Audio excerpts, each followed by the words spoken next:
خاص طور پر بازار میں جاتے وقت تو تھوڑی سی خوشبو لگانے سے بھی پرہیز کریں، کیونکہ اس میں بازو بہت قریب قریب آ جاتے ہیں نا مرد۔ اسی طرح یہ آتا ہے کہ جو عورت عطر لگا کر راستے سے گزرے تاکہ لوگ اس کی خوشبو سے لطف اندوز ہوں، یعنی وہ اتنا اسپرے کر کے گزری کہ لوگوں کو محسوس کروا سکے، تو وہ ایسی اور ایسی ہے۔ آپ صلی اللہ علیہ وسلم نے اس کے لیے بڑے سخت الفاظ استعمال کیے، یعنی اسے اچھی عورت نہیں کہا۔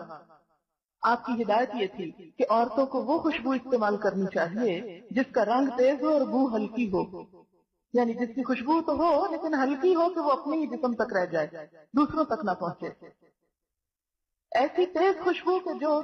چلتے وقت جس کے اثرات پیچھے رہ جائیں وہ نہ ہو، مثلاً وہ ایسی مجلس میں پہنچ کے لگا لے، جیب میں رکھ لے۔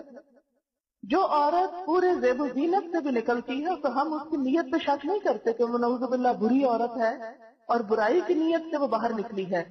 بعض اوقات ہماری نیت تو بہت اچھی ہوتی ہے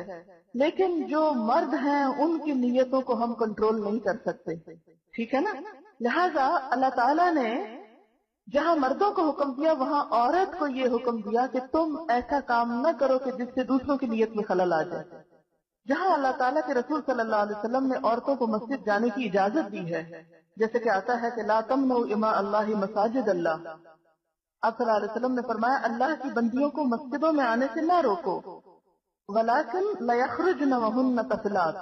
وہ خوشبو لگا کر نہ آئیں، یعنی تیز خوشبو کے ساتھ نہ آئیں۔ اگر ایسی خوشبو سے پاؤڈر وغیرہ ہے یا ایسا ہلکی سی خوشبو ہے کہ جو آپ نے اپنے جسم کے اندر والے ایسے حصے پہ لگا رکھی جو باہر نہیں پھیل رہی، صرف آپ کے اپنے حصے تک محدود ہے،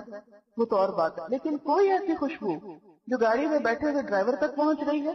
یا نیچے اتر کر سڑک پہ چلنے والوں کو پہنچ رہی ہے تو اس سے بھی منع کیا گیا اور بڑی سختی سے منع کیا گیا۔ اس کے بارے میں حدیث آپ کو سنائے دیتی ہوں، ابو داؤد کی روایت ہے، ایک عورت مسجد سے نکل کر جا رہی تھی، حضرت ابو ہریرہ اس کے پاس سے گزرے، انہوں نے محسوس کیا کہ وہ خوشبو لگائے ہوئے ہیں،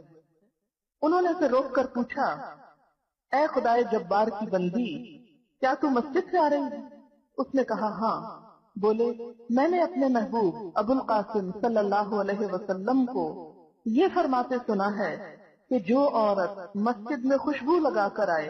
اس کی نماز اس وقت تک قبول نہیں ہوتی جب تک وہ گھر جا کر غسل جنابت نہ کر لے،